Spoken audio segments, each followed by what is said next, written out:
Thank you for watching this video. My name is Johan Oldekamp, and in this presentation I will talk about the nature of nature. As I do in my previous videos, I start with Plato. Plato lived about 2,500 years ago on this planet, in what we now call Greece. And here we see his most famous legacy, the allegory of the cave. And in that allegory, I see three different worlds.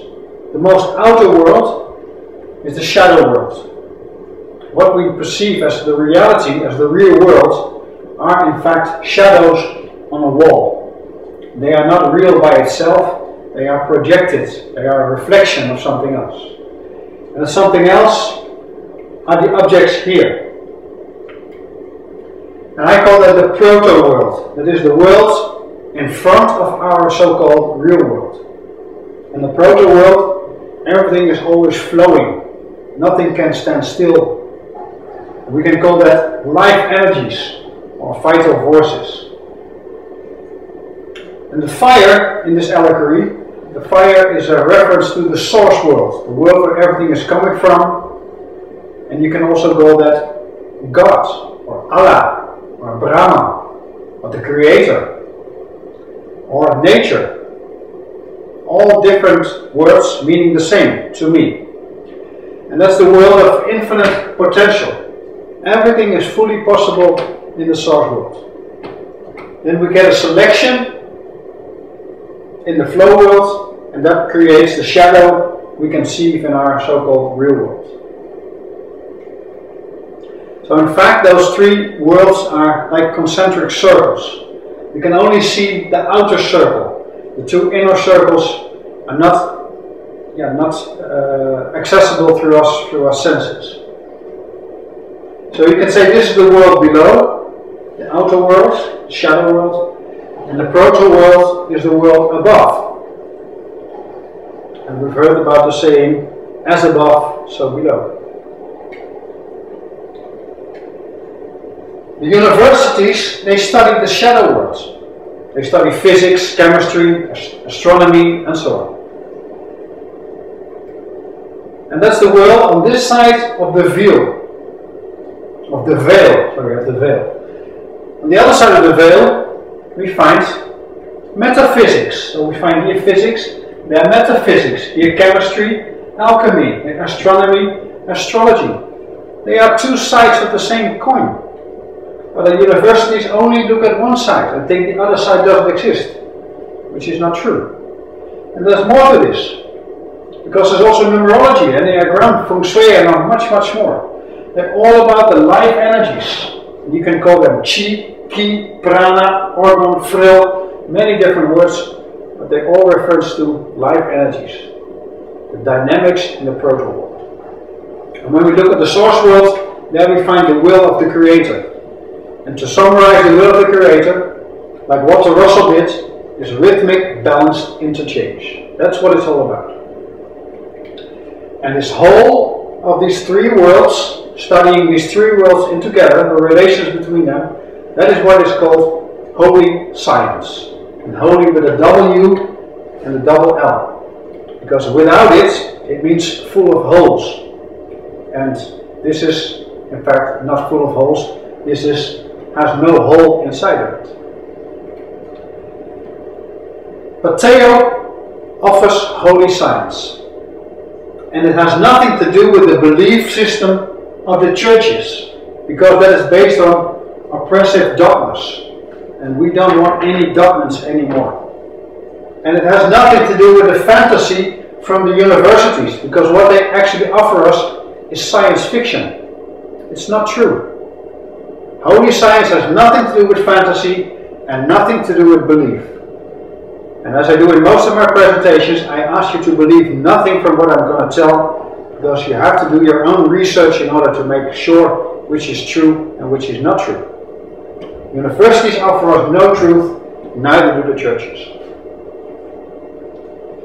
Another famous Greek, Heraclitus, spoke the famous words Panta Rei, meaning everything flows. And that flowing movement is like a sine wave. We can use the sine wave to represent it. Actually, it's a spiral but it's in 2 dimensions, it's a sine wave. And that's the dynamics of the flow and movements.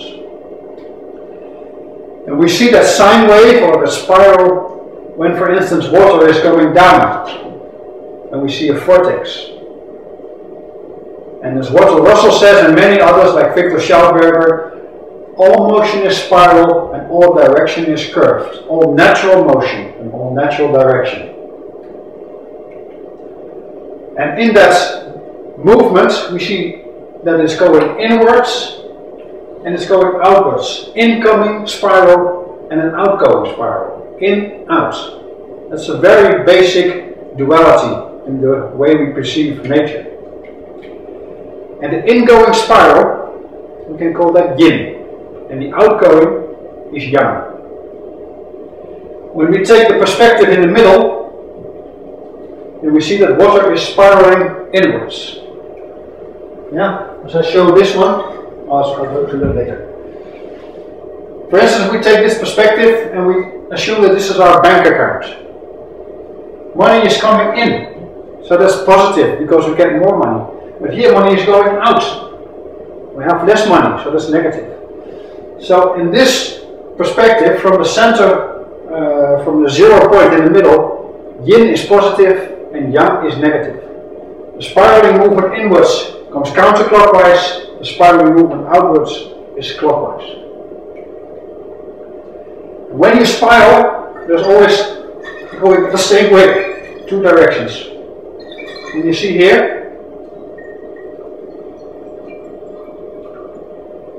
water is spiraling downwards, but at the same time, air is spiraling upwards. So there are always 2 spirals at the same time. That's why nature loves balance, because there has to be balance. Something is going in, and something at the same time is going out. Water is spiraling down, air is spiraling up. I said before, as below, so below, but that's not correctly true.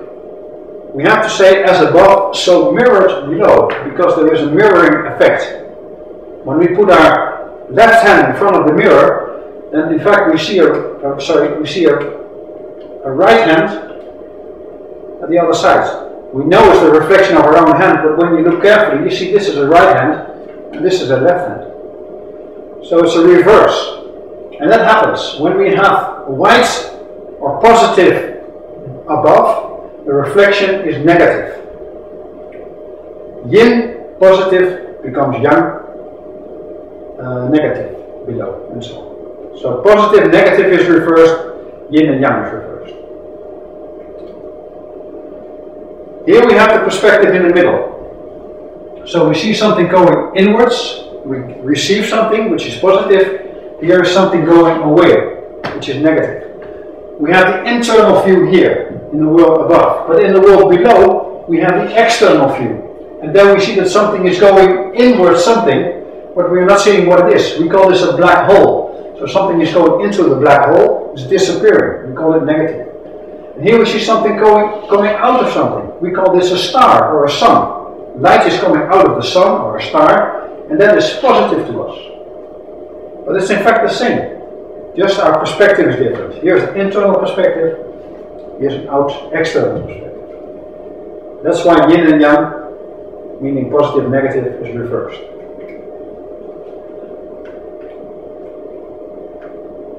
The yang force, the vital force yang, is life-taking. It's an outgoing force, so it means it's perishing. While the yin force, the vital force, is life-giving. It's incoming, it's reviving. That's why a baby is growing inside a female body, not in a male, because it's life-giving. But when we see the reflections of these 2 forces, then we see the reflection of the life-taking force now becomes daytime, light, where the planet is heated up, while the reflection of the yin force becomes dark. Instead of light, it has to be night, I'm sorry. This is night and it's cooling down. In daytime, our life energy goes away. That's why at the end of the day we are very tired. all our life energy has gone away and it has perished. Then we go to sleep, mostly in the night, and in the night all new energies come to us. We get new life, and then when we are waking up in the morning, we are fully filled with new energies. So that's what is actually happening. And these are the symbols used in the I Ching, for instance.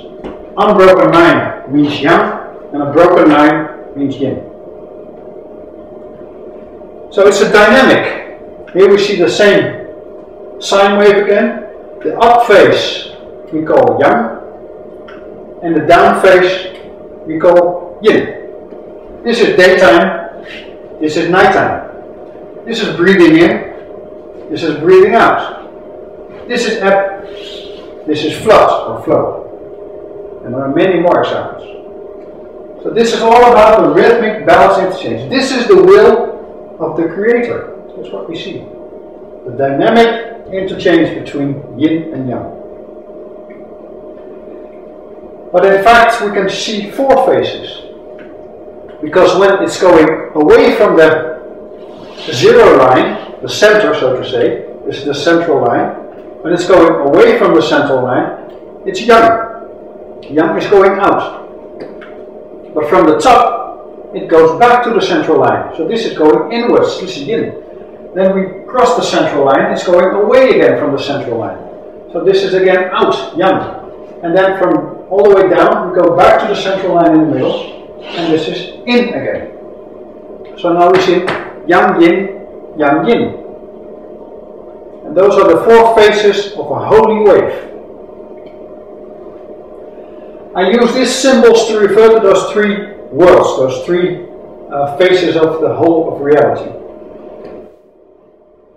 I use this symbol, the full circle, to refer to the first world, the world of the source, original world. This symbol, which is where energy is going in and down, spiraling, that's the symbol I use for the proto world. And the symbol of Tao, of yin and yang, that is how we perceive the shadows in the third world, the outer world, the shadow world. This outer world, the shadow world, has three dimensions: height, breadth and depth. This world only has two dimensions. And this world, the first world, only has one dimension. I will show that. Some people talk about the fourth dimension and the fifth dimension, but that's all fantasy. That doesn't exist. It's nonsense. So if you believe in that, do your own research, but forget about it, because it doesn't help you at all to understand the whole of reality. This is the first world. A symbol of a circle, a full circle. And also the letter O is a reference to this world.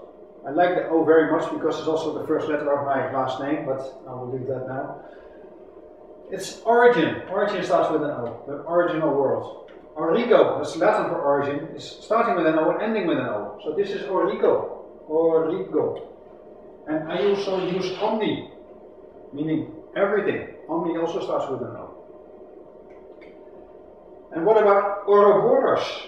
That's the snake that bites in its own tail. You will see it. And if you look carefully, it's one dimension. It's a line, but the line is curved back into its center. So it has no beginning and no end, but it's a line. It's nothing more than a line. It's a zero, but it's also one, because it's one line, one dimension. This is the dynamics we can perceive with the energies, with the life forces. Again, we take the internal view, so we watch from the central point in the middle.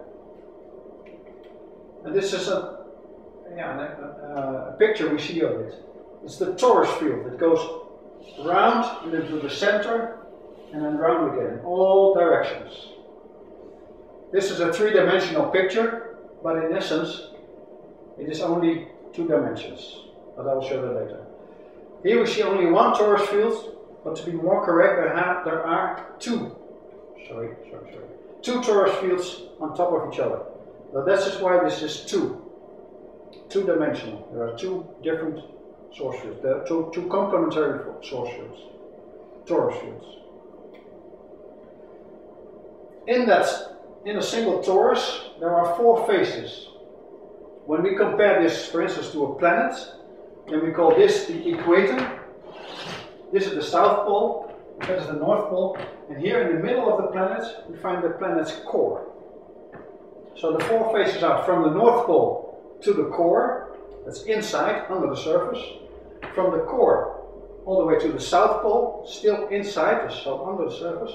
Then we go on top of the surface, and then we go to the center, to the equator.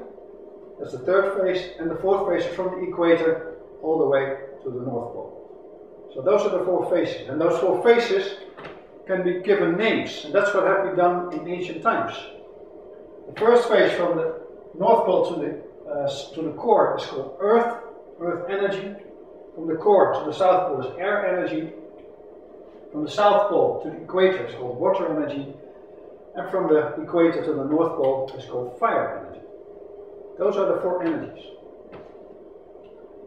These 2, air and earth, they are under the surface. They are therefore smaller forces. They are compared to the other ones. So these are smaller. And to show that they are inside, we use an extra line. Because a triangle pointing down means yin, and a triangle pointing upwards means yang. So these are the 2 forces inside the apple, so to say. I call this the energetic apple. And these 2, water and fire, they are outside. They are exterior. These are interior. So they are bigger. And you could say this is the world above. Fire and water are dominating the world above. And earth and air dominate the world below. When we perceive our reality, our world, we see under earth, that's the lower half, and the upper half is air. And we can go into the earth, we can dig a hole as far as we can get, and we can also try to jump as high as we can into the air. So that is the reality we see. Air up, earth down. So these are the 4 phases. It starts with fire, then earth, then air, and then water. The 4 phases of a holy wave. And that's why I call it 2-dimensional, because it's going up and down and left and right. So there are only 2 dimensions here. Here we see the symbol of yin and yang again. Yang means out, yin means in. From the perspective, from the center, yang is negative and yin is positive. Pointing downwards, triangle is female or yin. Pointing upwards is male or yang. And we see it with the unbroken line is male, yang, broken line is female. It's not only yin and yang we can see here, you can also see the 4 energetic phases. Because now the white parts are yang, that's how we perceive them in our shadow reality, white or positive. The biggest one, big white part, that is fire energy, and the small white part is air energy. The big black part, the exterior force, is water, while the interior force is earth.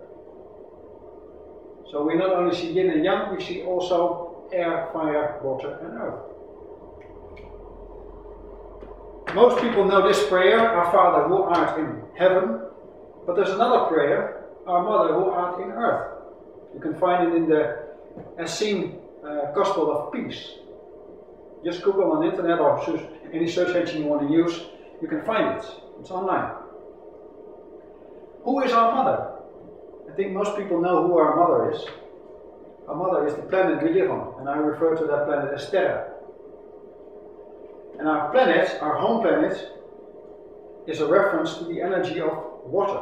Because when we look at our planet from space, it's a blue planet, it's a water planet. 70% of the surface is covered with water, so you can say it's a water planet. And Earth is a reference to Earth energy. These 2 triangles are pointing downwards. So this prayer is a prayer for the female energies, for the yin energies. And that is the reason why it's not in the Bible, because the Bible is suppressing the yin, the female, and lifting up the male. And that is totally not in balance. So that's why we only find the male prayer, the yang prayer. Heaven means air, because heaven, that is the air we can see. And in the air we find fire. We find a ball of fire, a sphere of fire, a circle of fire. And that is of course the sun. And the sun I call Helios. That's the ancient name in Greece. Helios. So Helios is our Father who art in heaven. That is not God, as most people think. That's not true. That's what the churches want us to believe. But that's belief. If you want holy science, you know that our Father who art in heaven is the sun Helios. This is Jesus Christ. Jesus Christ was not a person. It's the central star in our solar system. And he dies 21st of December every year. And he is reborn on 25th every year. That's why we celebrate it at Christmas. Much more to tell about this.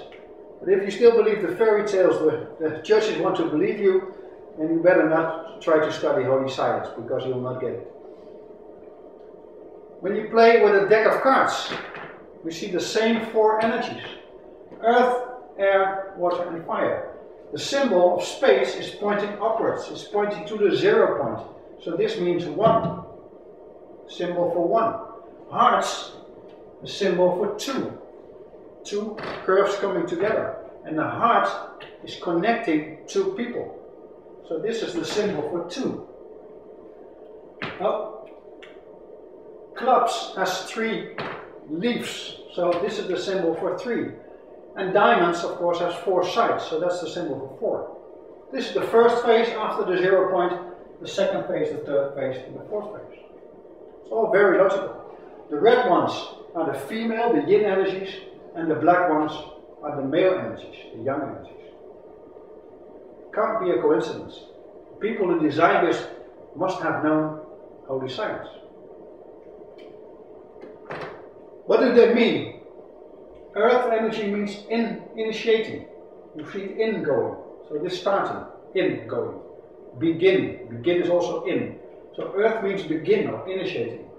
Air is the mental energy for thinking. Outgoing. Outlining. So you make a sketch what you want to do. Then you have to fill in the details. You do that with your water, with your feeling. So filling in, yin phase, is water. And then fire is out again, is male, carrying out. You have to do it. You filled in the details, now you will do the plan. This is much, you can tell much more about this, but this is in fact the essence. And we find the 4 states, the aggregational states of matter. For instance, H2O, under 0 degrees Celsius or 33 degrees Fahrenheit, it is solid, it's ice. And above that threshold it becomes liquid. And above 100 degrees Celsius it becomes gas or steam. Steam is indeed white, water looks like blue. And solid, when we look at our planet, we see a lot of green, because the plants, the trees, the grass is all green. So that's why we use the color green for Earth. And then we have fire, and I use the color red for fire.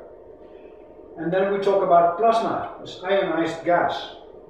This is a picture of plasma, and you see a lot of red there. So that's very important to understand it.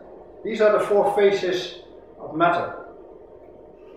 Here we see 4 different types of energies in our shadow world. They are reflections of the energies in the proto world. Kinetic energy is a reflection of earth energy.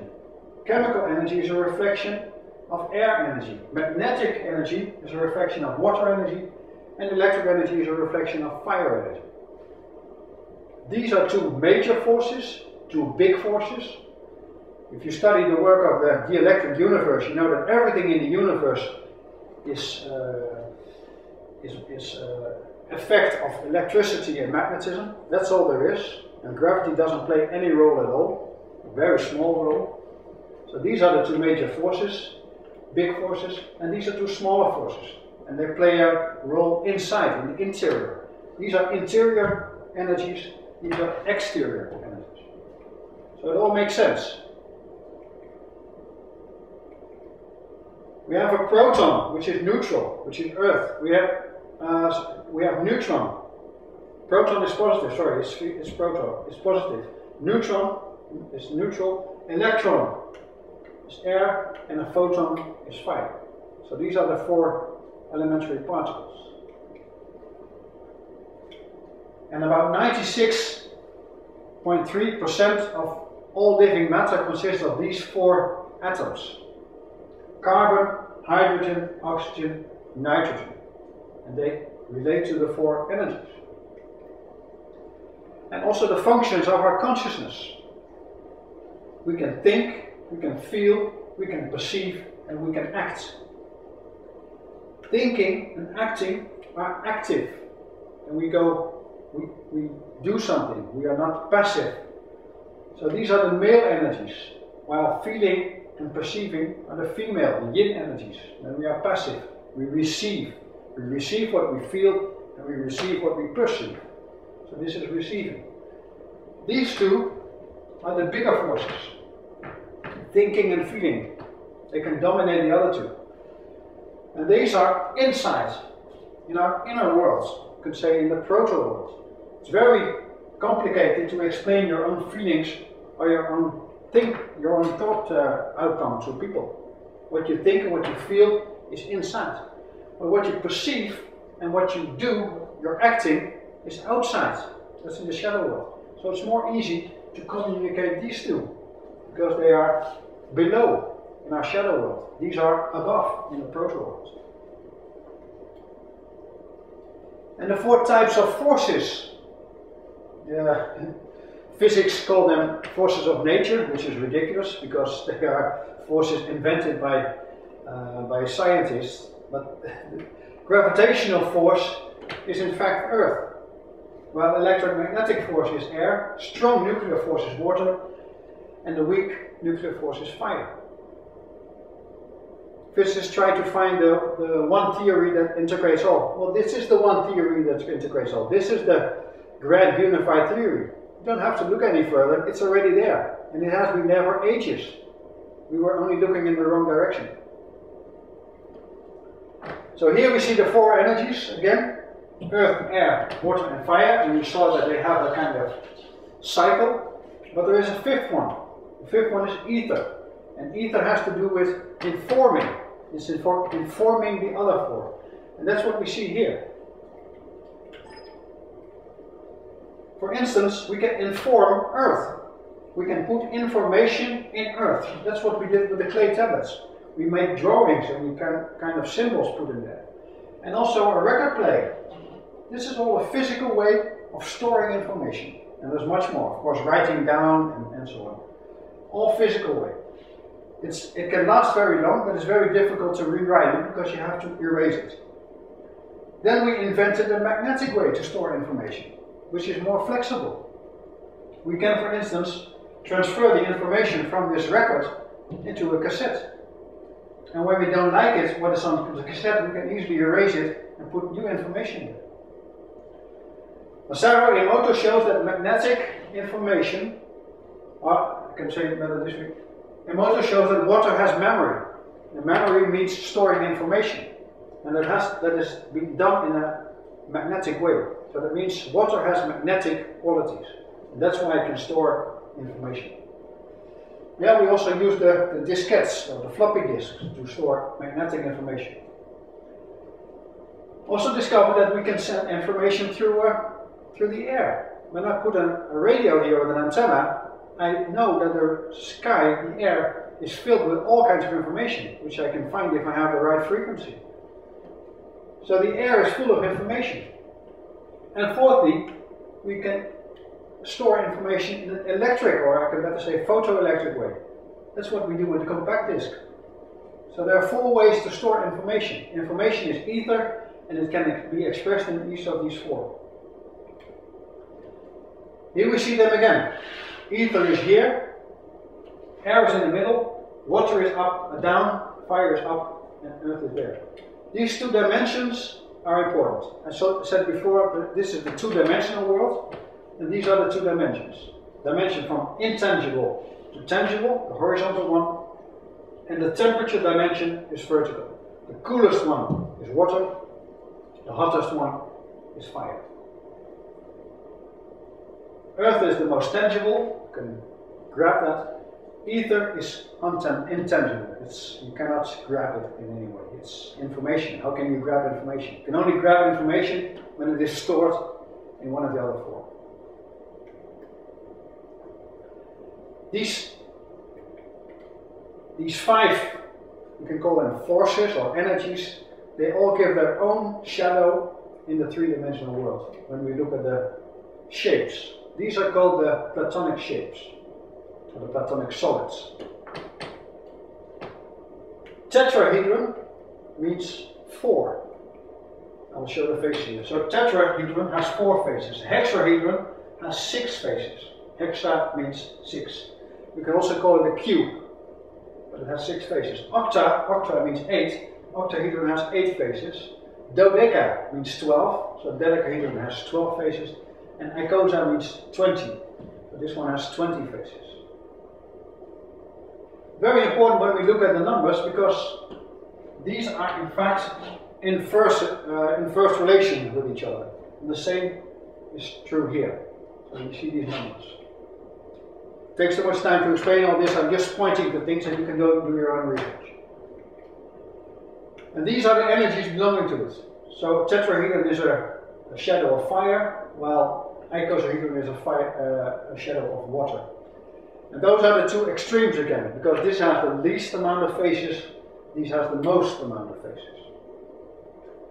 These are the ancient Sanskrit words, and one word I want to focus on is Akasha. Maybe you've heard about the Akasha records. Akasha means information. So ether also means information. So everything is recorded in the Akasha records. That means, Lynn McTaggart calls it the field. Everything is recorded in the field. The field contains all information. We are like fish swimming in water, but we don't know what the water is. The water is Akasha, or ether. Ether is the medium we use, for instance, to transfer telepathy, to transfer messages to each other. We are surrounded by ether, but we don't know what it is, because we have not left it. We're like fish swimming in the water. We've now been outside the water, so I have no clue what it is. Now we see the platonic solid and the positions before. Now this was the dimension tangible, intangible. There's the temperature dimension. And when we put them on the right place, we see this one has 5 faces. Ether, material. This one has 4 faces. And these, has a pentagon. I mean 5 sides. A pentagon on the face. And this one has a square. So it means 4 sides. So this is 4. And this is 5. And these 3 all have 3 triangles. Now they have 3 sides, so they have triangles on the sides, triangle-shaped faces. This one has the most amount of triangles, 20. That one has the least amount of triangles. This also has triangles. So here we see the triangles, here we see the square, here we see the pentagon. This is the way the energies are called in India. Ether, fire, air and water, earth. And this is the way it's called in China. Now they are called elements, the 5 elements: metal, fire, wood, water and earth. Some names are the same, some names are different.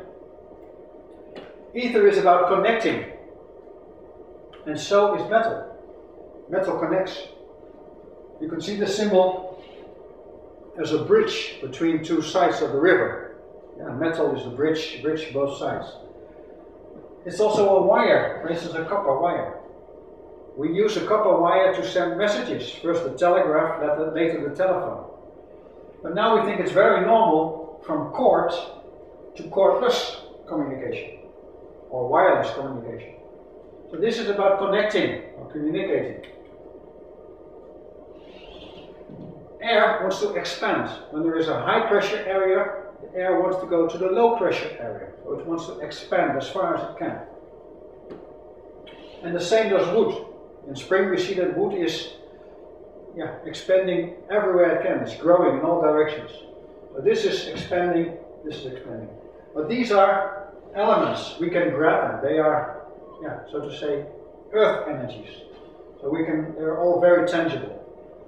This is very intangible, this is intangible, and fire is also not very tangible. Water can be tangible a little bit, but when you try to grab it, it's going through your hand. So this is the most tangible.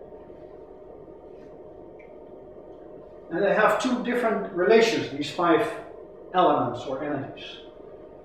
The green circle, those 5 relations are the female, the yin, life-giving, nourishing relations.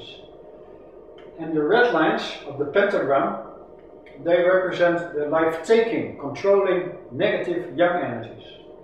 When you show only the pentagram without a circle, you show only the male yang energies, and it's not in balance. You see a lot of images, only the pentagram, it's not in balance. You need to draw the circle around it, and then the symbol becomes in balance again. When you, for instance, look at the symbol of Heineken, it's only the male. When you look at the flag of the United States, of Europe, only the male pentagrams, no line around each pentagram. So again, female is suppressed, and only the male is put forward. Sometimes you see the symbol of the pentagram being put upside down, and then people become afraid because they think it's a goat or a Baphomet or the devil or whatever. That's all nonsense.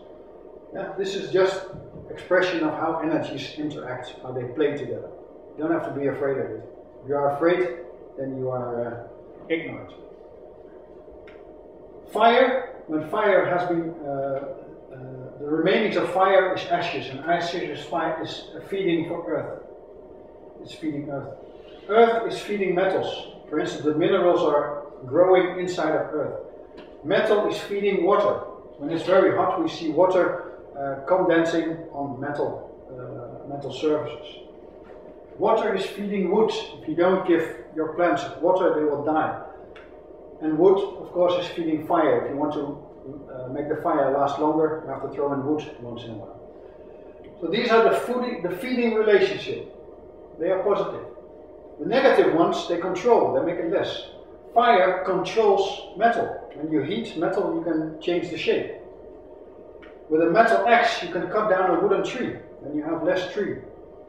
With wooden shelves, you can try to push or keep the earth in a position. With earth, you can try to keep water out. That's what we do in the Netherlands, because half of the surface is under the water level. So you need earth to block the water. And with water, you can try to put down or bring out fire. So that's the male controlling relationship.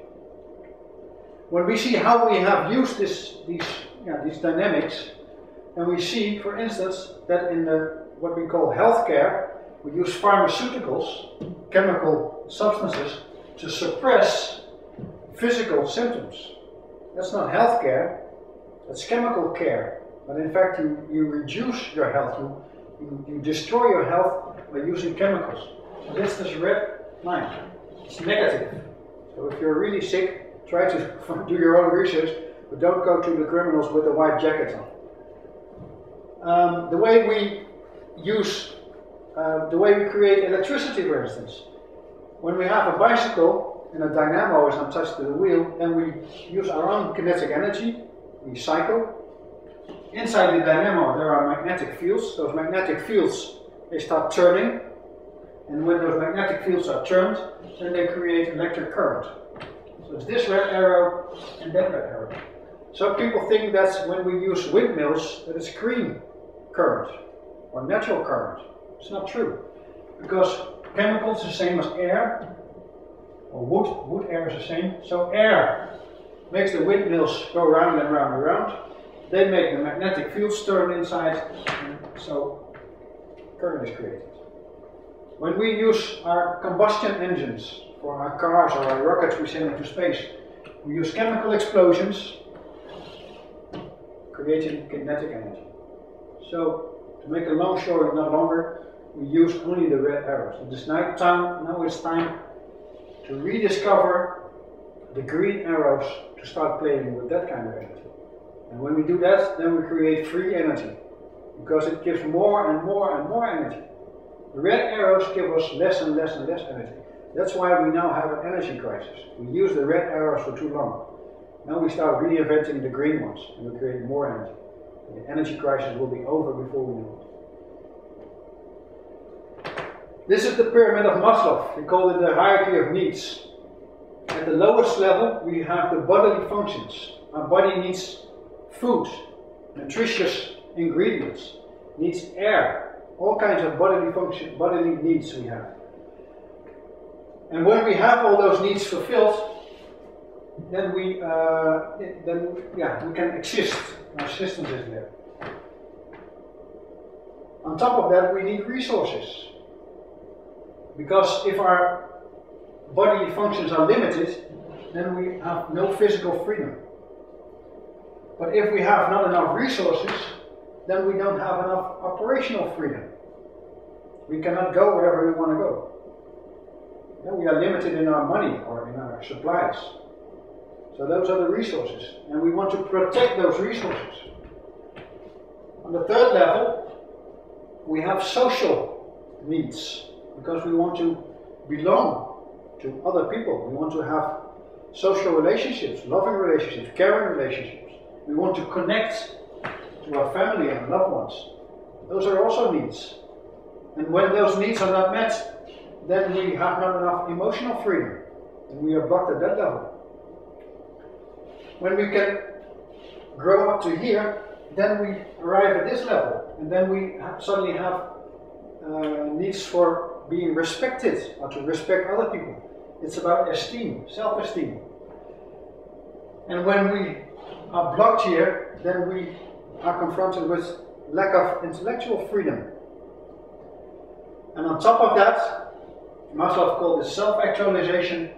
We can transcend our being to our highest level. And then we have maximum spiritual freedom. And again we see the same energies: earth, fire, water, air, and ether. But the top one can even be divided into 5 more.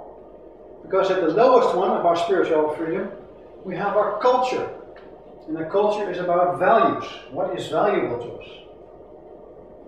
Then we have created norms. Norms that tell us this is right and that is wrong. And if we do something wrong, we get a red card. So this is red. Laws are red. On top of that, we created power. And power is blue. For instance, the head of the police in the Netherlands and most countries is blue, and the uniform too. So blue means power. And the power is above the law. I know a lot of policemen, they think they are above the law. They don't obey the speed limit. They don't care about it because they are police. And they show their badge when a colleague is stopping them. So they think they are above the law. And there are a lot of people on this planet who think they are above the law. It's not good or bad. I'm not talking about good or bad. I'm just describing how it is. And that's our ego. Our ego doesn't care about the rules. Our ego thinks it's above the law, which is true. Then we get intuition, and the intuition coming into our minds. So that's strength. Strength is stronger than power. And on top of that, we get wholeness. All my lectures is about wholeness consciousness, because that's the top level of the pyramid. We have a very illustrative picture of how strength is more powerful than power, or is above power. And that's this picture. Here we see a man standing in front of tanks. This has a lot of power, a lot of firepower. This man has no power, but this man has strength. And this strength is so strong that it can stop power. That is what we are doing now. We don't fight power, it's pointless. We show our own strength, and then power is powerless. So these are the 9 levels of consciousness.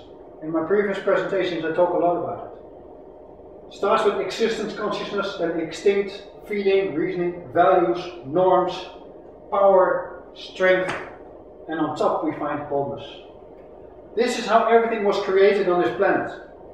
Here are the single cell organisms. Everything that lives, all plants are at this level of consciousness. All cold-blooded animals are at this level. Here we saw the dinosaurs. Here we find all the warm-blooded animals.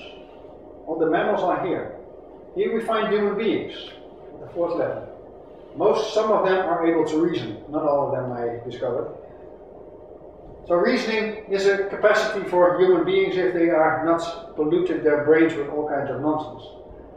And on top of that we created our own cultures, values. We created laws, norms. We created power on this planet.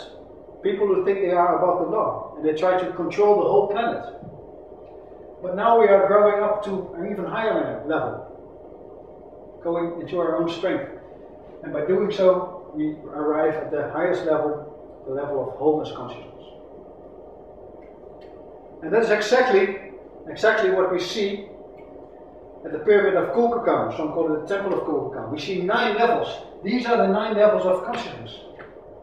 And we are now at the top here. The whole pyramid has been created. 2012 was the completion date of this temple. It's now completed. It was already there for a long time, but in the energetic sphere, so to say, in the proto world, now each layer is completely finished and we are able to go with our consciousness all the way to the top. That is what we can do now. You don't have to, you can stay with your consciousness here or here. Some people are even here. You can do whatever you want, but it's now possible to reach the top with our consciousness. Most of the people are not aware of what's going on. They are in full denial. They are here. They have no clue that there are chemtrails, that there are substances in our food that are very toxic. They have no clue how money is really created and that it is all scam. They have no idea that politicians are puppets on lines. They are not telling the truth. They are liars. They have no clue that healthcare is meant to deceive people, that the universities are not really trying to search for truth. They are trying to maintain the status quo. It doesn't help us at all. People who don't want to listen to that, don't want to hear that, they are in denial. They're in the first stage. And they think that ignorance is a bliss. Yeah, it's true, it's a bliss until you are confronted with it, until you really become sick. Then it's no longer a bliss to be ignorant, because you go to the doctor and you get more sick. Is it still a bliss? I don't think so. And a lot of people gain by the not knowing, or not wanting to know. Yeah, the bank managers. Everybody who makes a lot of money from this ignorance, they are part of that game. Is it a conspiracy? Yeah, you can call it a conspiracy or not, does not really matter. It's more cooperation, because it's mutual beneficial to everybody who's working with it. They all make some money out of it. So they gain, so they think it's not true. They know it's true, but they don't want to know it. That's denial. That's the first phase. When you are here, you become more and more aroused until here. Then you can no longer deny that something is going on. Then you become so upset that you enter the second phase of anger. And then you become angry because you can no longer deny it. There are chemtrails in the air. Our food is being poisoned. And more. It's going on. You can't deny it any longer. And you become really angry. You want to do things.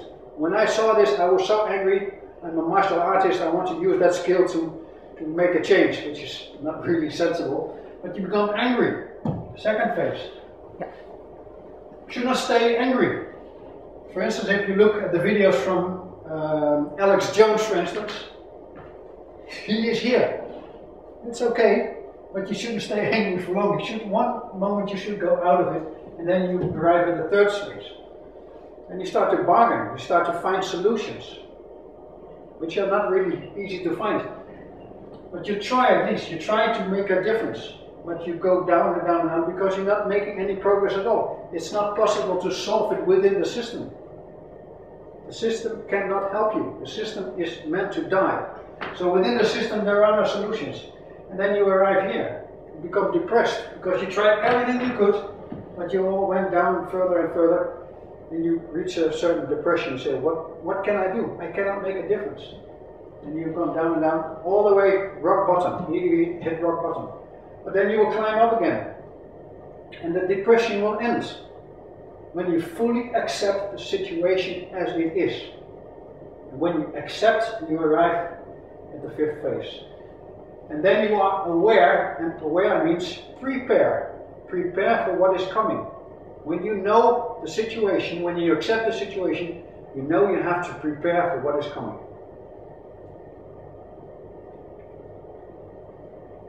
"95% of the people at this moment are in denial. That is why it's very difficult to get this information out, because they don't want to know. They're in full denial. The majority of the so-called people who are awake are angry. So the websites who are feeding that anger, they are very popular. Some websites and some people try to find solutions. They start to bargain within the system. It's not really helping. So I think it's less than 1%. And a very small group, sees that there's no solution within the system. So they reach depression. It's all normal. It's a normal process because you go higher and higher. And a very, very small group is already at the top. They accept the situation as it is and they try to find things to prepare for what is coming. The system will collapse. The financial system will collapse. The food system will collapse. The healthcare system will collapse. Everything will collapse because it's based on the wrong paradigm, on the wrong fundamentals. So it cannot survive in this new era. Reach the top of this pyramid, because here you're safe. Here it will be very hard for you. How can you reach the top? First of all, respect all life. Not only human beings, but everything. Plants, animals, everything. The planet, respect all life. Think independently. Don't be afraid to think different than all your peers, all your friends, your family. Think your own truth and have an open mind. Don't say it's not true. Just research. Don't judge, just research. Think outside the box, explore that box. Explore the boundaries of the box and go even further. And most important, I think, do your own research. Don't believe anything you hear. Don't believe this video. Do your own research. Check every detail I've just said to you. Check it. Do your own research. And know yourself. Study yourself. Who are you? What energies are in you? What are your patterns? Study yourself as an object, as a subject. And upgrade your explanations. Universities do not offer us any explanation. They can only describe phenomena. They don't have real explanations. They try to trick you with scientific formula, with mathematical formula, but they are only descriptions. They are not explanations. Find explanations, and when you have better explanations, upgrade them. See the bigger picture. Everything is connected to everything. When you're still looking at isolated parts, connect them. See the bigger picture. And ninthly, be grateful. Everything you receive is good for you. You can label it good or bad, but it's good for you because it's a learning experience. The worst thing that happened in my life, all the worst things, I'm really grateful that they happened to me because I learned more of them than all the good things. So be grateful for what you receive and don't try to judge it as good or bad. Be peaceful. Don't use any violence. Be in your strength. Don't attack the force. Don't attack the powers that be. Don't waste your energy on that. Because by doing so, you stay at that level of consciousness. You want to get higher. So be peaceful. And be positive. Everything will end good. We already know it's a good ending, but it will take some time. Because everybody will reach at the highest level. If you want to learn more about this, and you see this video before April of 2013, you can join the Holy Science Week. It's in the northeast of France, in a beautiful chateau. We sit here. This is a room where we do the presentations. Here we do the morning meditations, and you can watch more time. But this is the environment we're in. It's very peaceful, very natural, very nice. If you want to join, contact me, and perhaps there's space for you. Thank you very much for watching this video. Namaste in Lekkers.